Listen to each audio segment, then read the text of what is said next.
बहुत समय पहले की बात है। एक मछुआरा मेहनत करके अपने स्त्री और बच्चों का पेट पालता था। वह प्रतिदिन सवेरे ही उठकर नदी किनारे जाता और 4 बार नदी में जाल फेंकता था। एक दिन वह नदी किनारे गया और नदी में जाल डाला। जब मछुआरे ने जाल खींचा तो उसे वह बेहद भारी लगा। उत्साहित होकर उसने कठिन परिश्रम करके जैसे ही जाल बाहर निकाला तो उसने देखा कि जाल में एक गधे की लाश फंसी थी। वह उसे देखकर निराश हो गया। उसका जाल भी गधे के बोझ से जगह जगह से फट गया। उसने 2 बार संभाल कर फिर से जाल नदी में फेंका। दोनों बार उसमें सिर्फ मिट्टी और कीचड़ भरा मिला। विवश होकर वह रोने लगा क्योंकि इसके अलावा उसका कोई व्यवसाय नहीं था। उसने चौथी और अंतिम बार जाल फेंका और खींचा तो उसे जाल भारी लगा। जाल बाहर निकालकर जब उसने देखा तो उसमें एक रहस्यमयी पीतल का एक बर्तन था। उसके भार से वह समझा कि इसमें जरूर कुछ बहुमूल्य वस्तुएं होंगी क्योंकि उसका मुंह ढक्कन से अच्छी तरह बंद था। मछुआरे ने रहस्यमयी बर्तन का ढक्कन खोला और झांक कर अंदर देखने लगा, परंतु उसे कुछ नहीं दिखाई दिया। तभी उस बर्तन से जादुई धुआं बाहर निकला और नदी के ऊपर आकाश में फैल गया। वह धुआं सिमटकर एक जगह इकट्ठा हुआ और उस धुएं ने विशालकाय दैत्य का रूप ले लिया।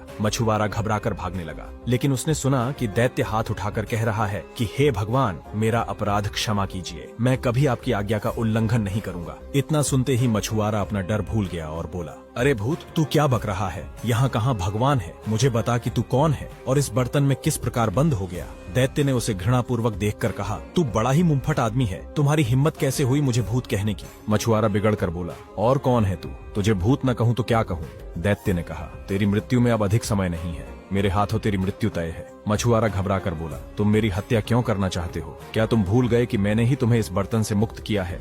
दैत्य ने कहा, मैं तुम्हें अकारण नहीं मार रहा, मैं काफी लंबे समय से इस पौराणिक गागर में कैद हूँ। मैंने प्रण लिया था कि 100 वर्षों के अंदर जो व्यक्ति मुझे निकालेगा उसे मैं इतना धन दे दूंगा कि वह आजीवन सुख से रहेगा, परंतु इस अवधि में मुझे किसी ने बाहर न निकाला। फिर मैंने प्रतिज्ञा ली कि अब 100 वर्ष के अंदर जो मुझे मुक्त करेगा उसे मैं सारे संसार के खजाने दिलवा दूंगा। फिर भी किसी ने मुझे न निकाला। वापस मैंने प्रतिज्ञा ली कि 100 वर्षों की तीसरी अवधि में जो मुझे मुक्त करेगा उसे मैं बहुत बड़ा बादशाह बना दूंगा। जब इस तीसरी अवधि में भी किसी ने मुझे न निकाला तो मुझे बड़ा क्रोध आया और उसी अवस्था में मैंने प्रण लिया कि जो मुझे अब बाहर निकालेगा मैं उसके प्राण ले लूंगा। हाँ, उसके साथ इतनी रियायत करूंगा कि वह जिस प्रकार से मरना चाहेगा मैं उसे उसी प्रकार से मारूंगा। अब चूंकि तूने मुझे बाहर निकाला है, इसीलिए अब तू बता कि तुझे किस प्रकार मारूं। मछुआरा भयभीत हुआ और सोचने लगा कि मैं भलाई करके उसके बदले मृत्यु दंड पा रहा हूँ। मछुआरे ने अंत में अपनी रक्षा का एक उपाय सोचा। वह दैत्य से बोला, मैं समझ गया कि तुम्हारे हाथ से मेरी जान नहीं बच सकती। यदि भगवान की यही इच्छा है तो मैं इसे स्वीकार करता हूँ, लेकिन जब तक मैं अपने मरने का तरीका सोच रहा हूँ तब तक तुम मेरे एक प्रश्न का उत्तर दो। दैत्य ने कहा,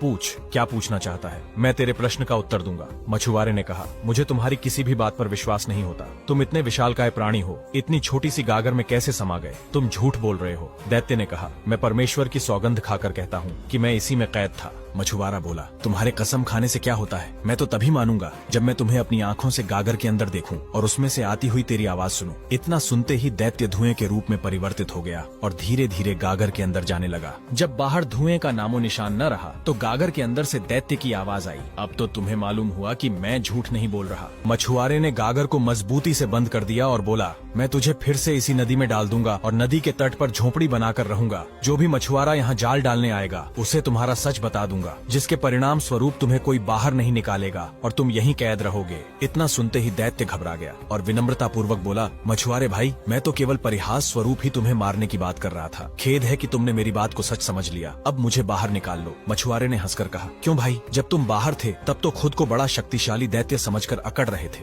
दैत्य ने कहा, भगवान के लिए मुझे नदी में वापस फेंकने का इरादा छोड़ दो। इस प्रकार दैत्य बाहर निकलने के लिए गिड़गिड़ाने लगा। फिर दैत्य बोला, यदि तुम मुझे इस बार छोड़ दो तो मैं तुम्हारे साथ बड़ा उपकार करूंगा। मछुआरा बोला, तू महाधूर्त है, मैं तेरी बात पर कैसे विश्वास करूं? अगर मैंने तुझे छोड़ दिया तो तू इस उपकार का भी मुझे ऐसा ही कुफल देगा जैसा ग्रीक नामी बादशाह ने दिया था। दैत्य ने कहा, कौन था ग्रीक बादशाह? मछुआरे ने कहा, नारंग देश में ग्रीक नामक बादशाह रहता था। बादशाह कुष्ठ रोग से पीड़ित था, जिसके कारण वह बड़े कष्ट में रहता था। राज्य के वैद्य हकीमों ने भांति भांति से उनका रोग दूर करने के उपाय किए, परंतु दुर्भाग्यवश बादशाह के स्वास्थ्य में कुछ लाभ न हुआ। संयोगवश उस नगर में एक रहस्यमयी वैद्य का आगमन हुआ। वह चिकित्सा शास्त्र में अद्वितीय था। जड़ी बूटियों की पहचान उससे अधिक किसी को भी न थी। जब उसे मालूम हुआ कि यहाँ के राजा को ऐसा भयंकर कुष्ठ रोग है तो वह राजा के महल में जा पहुंचा और उनसे भेंट करने के लिए प्रार्थना करने लगा। बादशाह ने अनुमति दे दी तो वह उसके सामने पहुंचा। वैद्य ने राजा को प्रणाम करके कहा, मैंने सुना है कि नगर के सभी हकीम आपका इलाज कर चुके और कोई लाभ न हुआ।